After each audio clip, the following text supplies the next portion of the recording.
Buenas tardes, nos encontramos en el programa Voces de la Historia. El titular de ese programa, el maestro Lagarda, está fuera de la ciudad, así también el productor de este programa, el licenciado Aldo García. Yo soy Rangel Palafox y me da mucho gusto estar con ustedes. Hoy, como todos los jueves, tenemos un tema diferente, pero muy interesante. Hoy vamos a hablar de la arquitectura, pero una arquitectura muy especial, tal vez para muchos desconocida. Vamos a hablar de la arquitectura brutalista. Según nos platica nuestro invitado, esta es una arquitectura que nace en los 50, en los 70, hasta los 70. Para que nos hable de este tema, hemos invitado al licenciado Salvador Corral Martínez. Salvador, muchas gracias por estar nuevamente con nosotros. Al contrario, muchas gracias. Amigo de este programa, ya lo hemos invitado varias veces y siempre hay temas muy interesantes.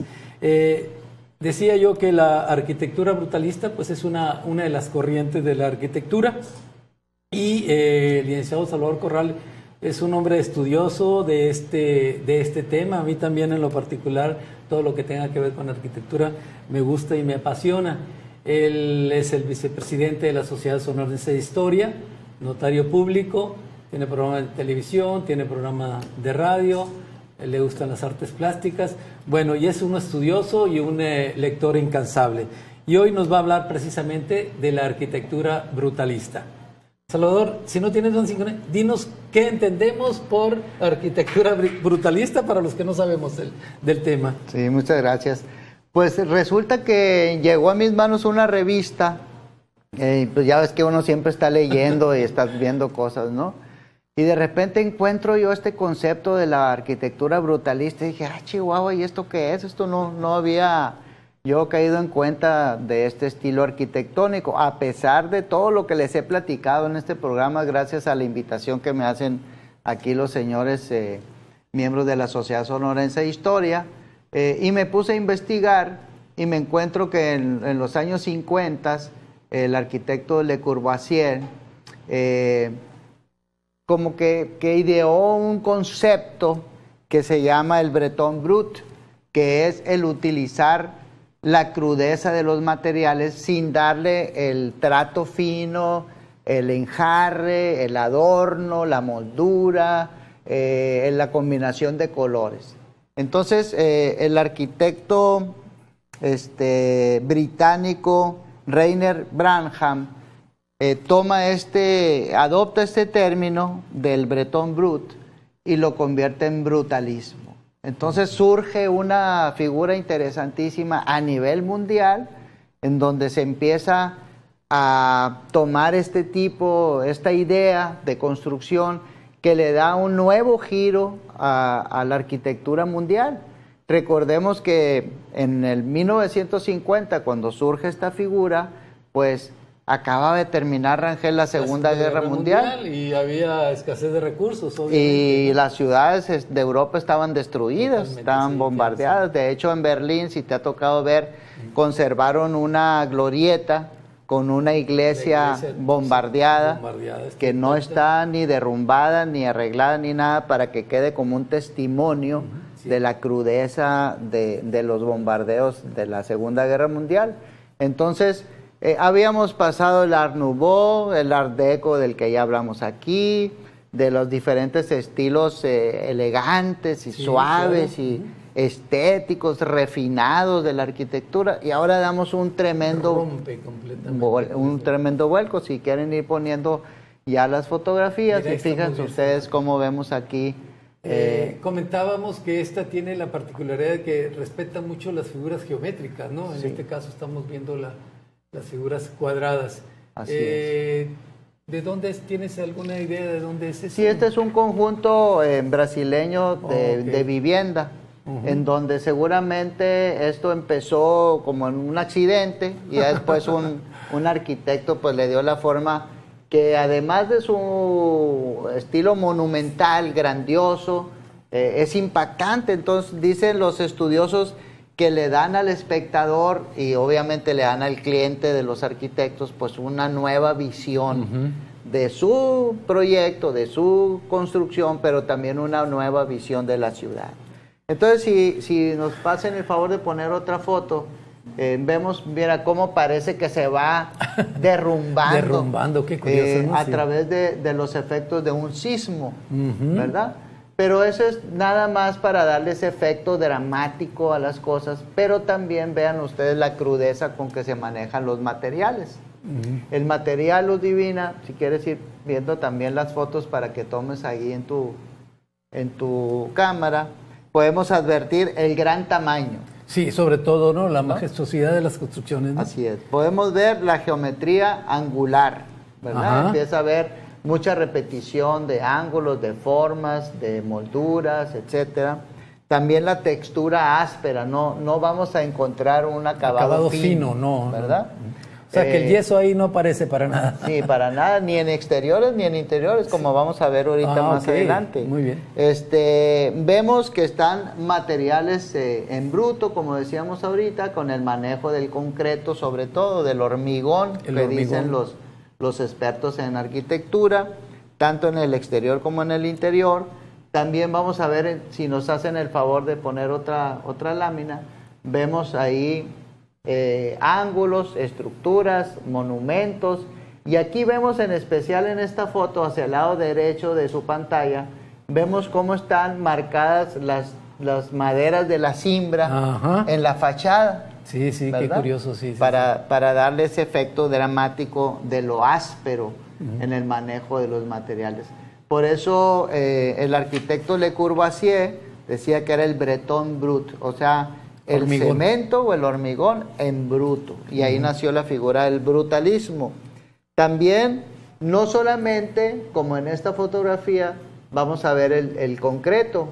También se puede dar el efecto del brutalismo utilizando el vidrio, el acero, la madera, el bloque de cemento, las piedras rústicas como la piedra laja, la piedra bola, etcétera.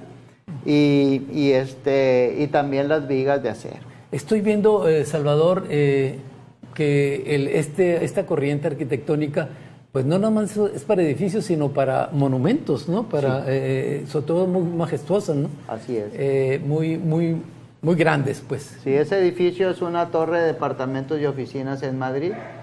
¿Verdad? Ahorita vamos a describirla también. Pero aquí de lo que se trata, Rangel y los queridos espectadores, es que el espectador, el cliente, el nuevo observador de la figura urbanística, pues le dé un giro a su concepción y olvide un poquito el glamour de los años 20, de los 30, de los 40, que era el Art Nouveau y el Art Deco, sobre todo. Se olvide un poquito de la Segunda Guerra Mundial y se le dé un nuevo giro al urbanismo, ¿verdad? Lo que decías tú ahorita al principio, qué curioso, ¿no? Nace después de la Segunda Guerra Mundial, precisamente con la intención de optimizar los recursos para hacer construcciones funcionales, y cómo sale una nueva corriente de esas ideas, ¿no? Una corriente que está considerada la antítesis de la estética. Oh, caray.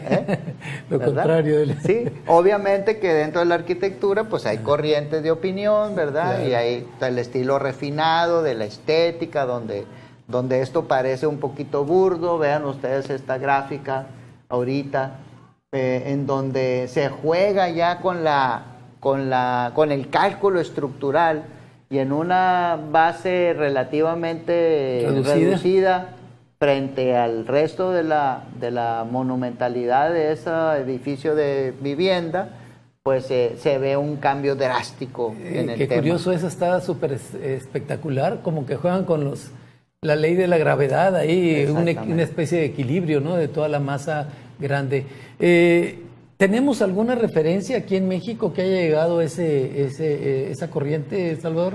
Pues sí, efectivamente, con México como un país que está insertado en el escenario mundial, pues también aquí hemos tenido ejemplos importantes de arquitectos importantes a nivel nacional y a nivel local que han adoptado este tipo de estilo. Ajá. Tú me comentabas ahorita antes de entrar al aire de 3 grandes arquitectos mexicanos. Bueno, sí, el arquitecto Ramírez Vázquez, entre otros, Pedro Ramírez Vázquez, y luego estaba el arquitecto Abraham Sabludowski también usó mucho, y el arquitecto Barragán, recientemente fallecido, ¿no? Sí, tenemos ahí algunos arquitectos, algunas obras, sobre todo en la Ciudad de México, ¿no? Sí. Creo que el arquitecto, el Museo de Antropología tiene algunos rasgos de esa corriente.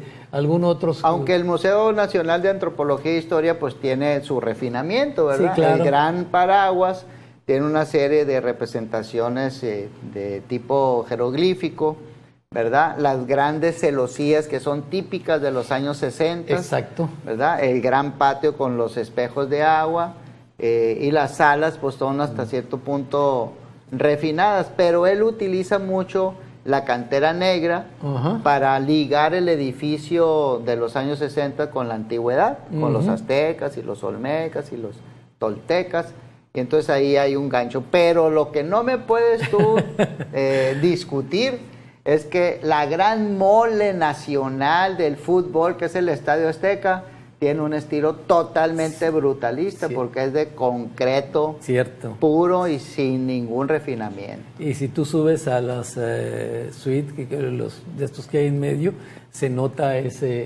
también ese acabado. Y mencionábamos una institución bancaria, digamos el nombre, al cabo ya no se llama así, Banamex. Usó mucho ese tipo de construcción en todas las oficinas, incluso aquí en Hermosillo tenemos algunos ejemplos, ¿no? Sí, pues es parte de la ruina que te digo, que el cliente manda hacer un proyecto, manda hacer una maqueta, unos planos, una distribución, y esa maqueta la va replicando en todo el país, ¿verdad? Para no estar gastando en un proyecto arquitectónico para cada ciudad, pues sería también absurdo, ¿no? Entonces fíjate cómo la falta de dinero o ese ánimo de estirar los recursos pues le da creatividad precisamente al arquitecto y al cliente para darle un nuevo giro a la concepción arquitectónica de las ciudades. Como decíamos hace rato, ¿no? La crisis a veces inspira a inventar cosas nuevas y surgen cosas muy interesantes, ¿no? Así es, y si no, pregúntale a los cubanos. Bueno, te fuiste al extremo. De veras que han sido muy ingeniosos a raíz de es increíble, ¿no? Y no nada más en eso, también en la ciencia, ya ves que han inventado muchas vacunas y muchas... Claro. Técnicas quirúrgicas novedosas, nuevos descubrimientos importantes. Sí. Y ni qué decir de el Museo Viviente de los Carros Antiguos que hay en La Habana, ¿no? Que es una joya realmente, ¿no? Así es, con los motores dice a la hora. Y todo gracias al ingenio de la crisis que han tenido, ¿no? Así es. Pero parece que ya van a salir de eso, con el favor de Dios. Sí, ya parece que van en el camino. Sí, camino correcto. Bien, vamos a hacer una pausa, regresamos. El tema es muy, muy interesante. Ahorita regresamos en un minuto. Gracias.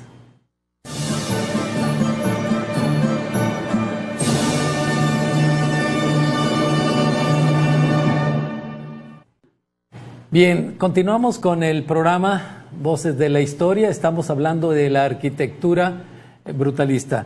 Salvador, el tema da para más. A ver, platícanos ahí, ¿qué tenemos enseguida? Pues una pregunta, ¿significa el brutalismo un decaimiento urbano o realmente una evolución?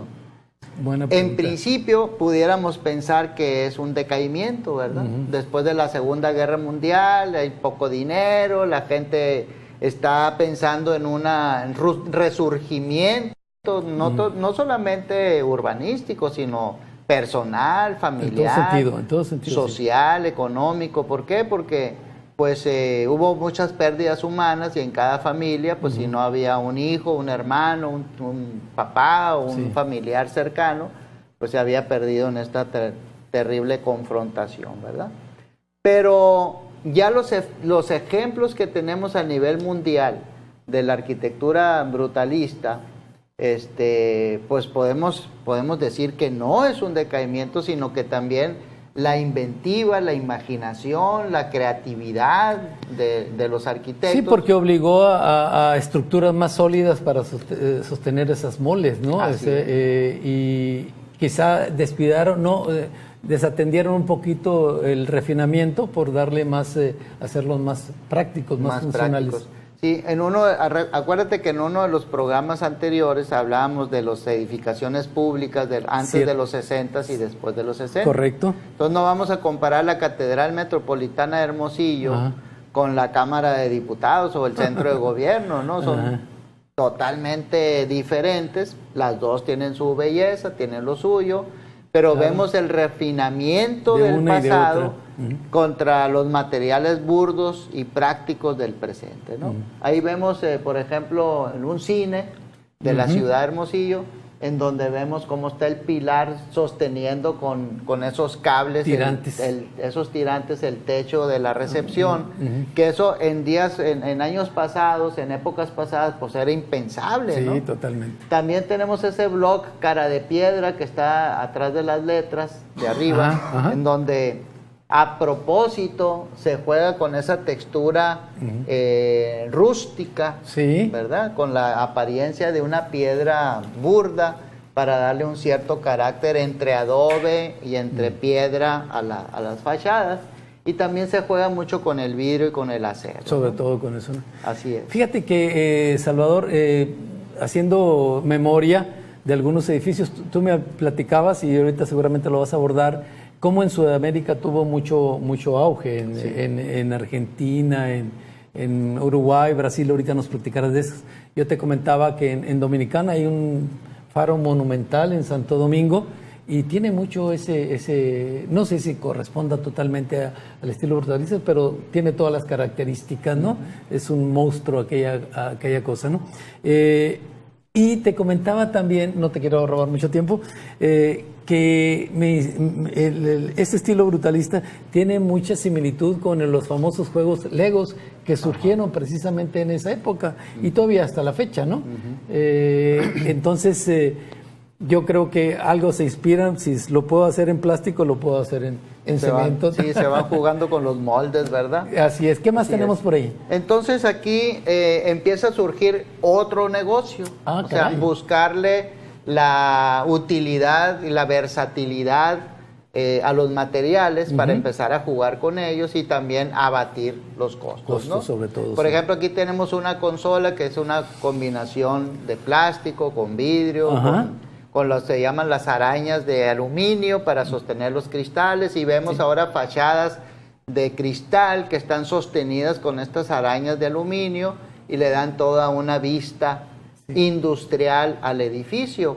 O ahora se están utilizando, lo dice un hijo del John Lennon, que es Sean Lennon, que está industrializando un cristal transparente que al mismo tiempo es una celda solar. Ah, caray. Entonces ya no tienes la fachada de esas grandes y horribles placas negras, sino que tienes los cristales de tu casa, son celdas solares generadoras de energía eléctrica. Interesante, o sea que en vez de ponerlas en la fachada o en el techo, ahora son las las luces, ¿no? Son las ventanas de tu casa. Fíjate qué curioso, muy interesante. Entonces, va a ser todo un filón ahí industrial. Es una tremenda cambio, una revolución, ¿no? Una revolución en la generación de energía.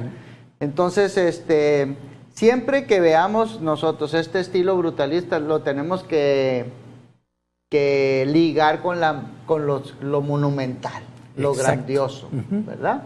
Tenemos el ejemplo, por ejemplo, de un momento dado, tenemos el Museo de la Universidad de Sonora, el Museo de Biblioteca, que por enfrente, ya lo comentábamos, tiene una estructura, una fachada soviética, porque así fue concebido por el arquitecto Salvador Ortega, pero Felipe N. Ortega, su hermano, el constructor, pues le dio la fachada de la calle Pino Suárez hacia el oriente del museo, pues le dio el estilo Art Deco, porque era lo que se usaba en los 45, y le dio bonita, la finura. Muy bien, quedó que mucho tiempo estuvo...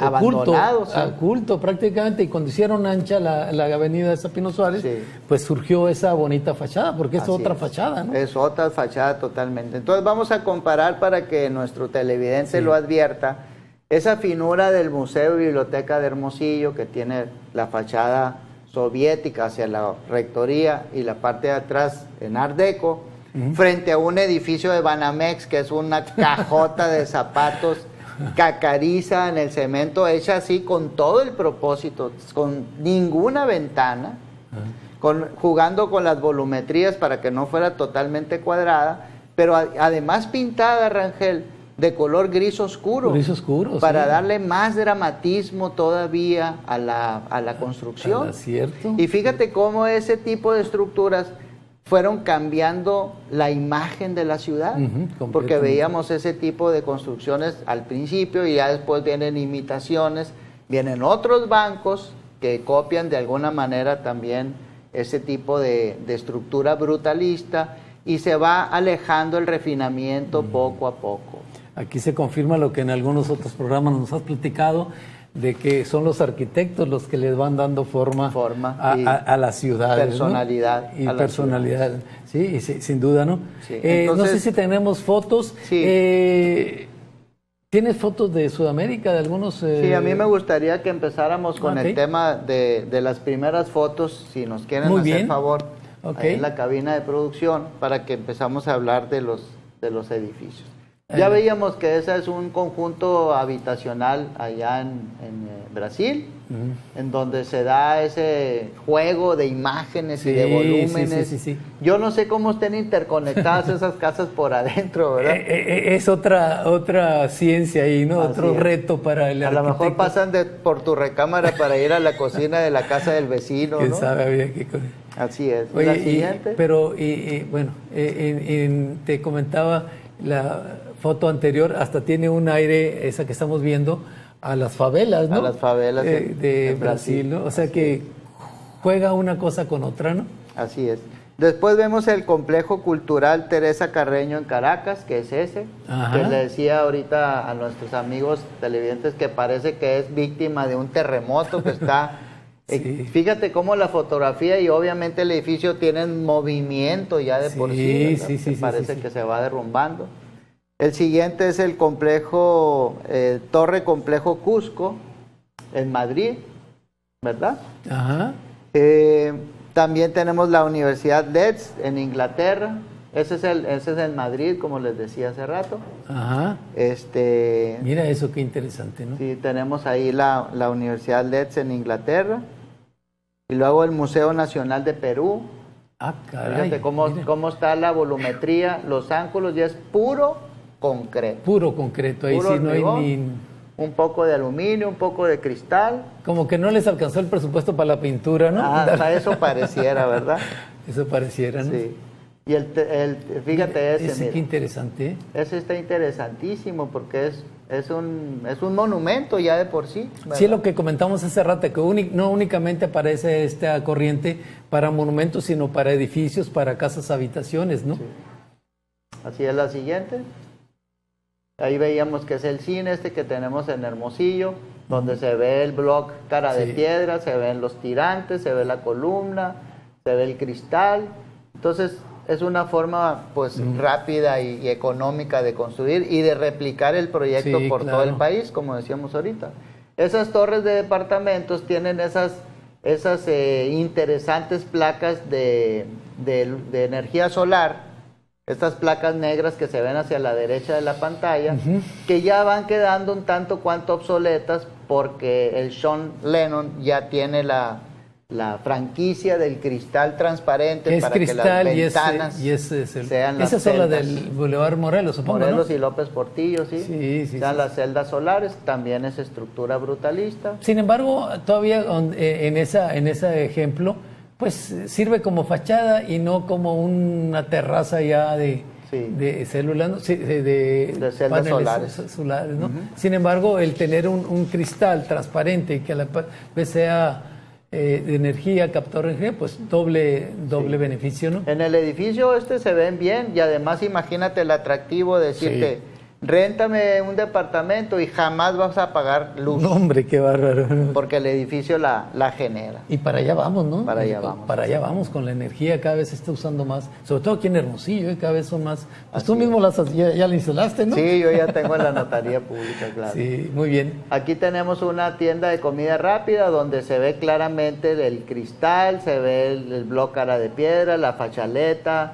Se juega un poco con la estructura de fierro en el techo, imitando madera. Ok. ¿Verdad? Lo que queremos decir es que poco refinado, poco acabado, es práctico, se puede replicar en cualquier clima de la República Mexicana y siempre se va a ver bien, ¿verdad? Muy bien. Ok, mira, ahí tenemos una clásica, tienda, esa es clásica, ¿no? Sí, una tienda de artículos de oficina donde vemos los paneles de fierro, de esos grises que están aquí enfrente. Sí. Tenemos el block cara de piedra también en la entrada y tenemos al vecino de enseguida que también utiliza ese tipo de block. Perfecto. ¿Verdad? Son fachadas, ahí tenemos un interior brutalista que es dejar aparente los ductos de aire acondicionado, los ductos de energía eléctrica, del cableado, no darle el terminado fino. Lo que ahora le llaman, ¿cómo le llaman? Loft el loft, en Estados Unidos. Que se hicieron muy famosos los edificios antiguos en Nueva York para convertir los espacios industriales abiertos en lugares para vivienda. Muy bien. Ahí vemos instalaciones hidráulicas, eléctricas y de aire acondicionado aparente. En esta residencia vemos cómo se utilizó el concreto aparente trabajado a cincel para darle ese acabado rústico, brutalista, y está combinado con la teja, que es un elemento muy tradicional aquí del clima del noroeste de México, ¿verdad? Bueno, Salvador, yo creo que ¿tienes alguna otra? Se nos acaba el tiempo. Pues nada más significar esta nueva forma atrevida, innovadora, y sentar la base de que se vale utilizarlo en edificios públicos, se vale utilizarlo en restaurantes, en industria, en el comercio y en la vivienda. Fue todo un replanteamiento para la ciudad. Pues muy interesante, muchas gracias, Salvador, por acompañarnos. Yo creo que te vamos a invitar nuevamente para que nos sigas hablando porque el tema es inagotable, ¿no? Claro y que sí, cada vez vas descubriendo nuevos estilos de arquitectura, ¿no? Te vamos a comprometer a que hagas un libro y nos los presentes en la Sociedad Sonorense de Historia. Me gusta la idea, sobre todo con tanta fotografía que hay. Yo quiero invitarlos a que visiten la nueva página de la Sociedad Sonorense de Historia, una colaboración con la Universidad Unilíder. Ahí está apareciendo en pantalla la dirección. Es una nueva página remodelada, tienen toda la información, los libros que están a la venta, algunos libros digitales que ustedes los pueden bajar. También tenemos el calendario de actividades. En fin, es una página muy completa y una sección, la historia de la Casa Uruchurtu. Es un esfuerzo que estamos haciendo en la Sociedad Sonorense de Historia para llevar más información a todos los seguidores. No me resta más que despedir este programa, como siempre, con una sonrisa y con una frase. Conocer nuestra historia es amar a México. Gracias.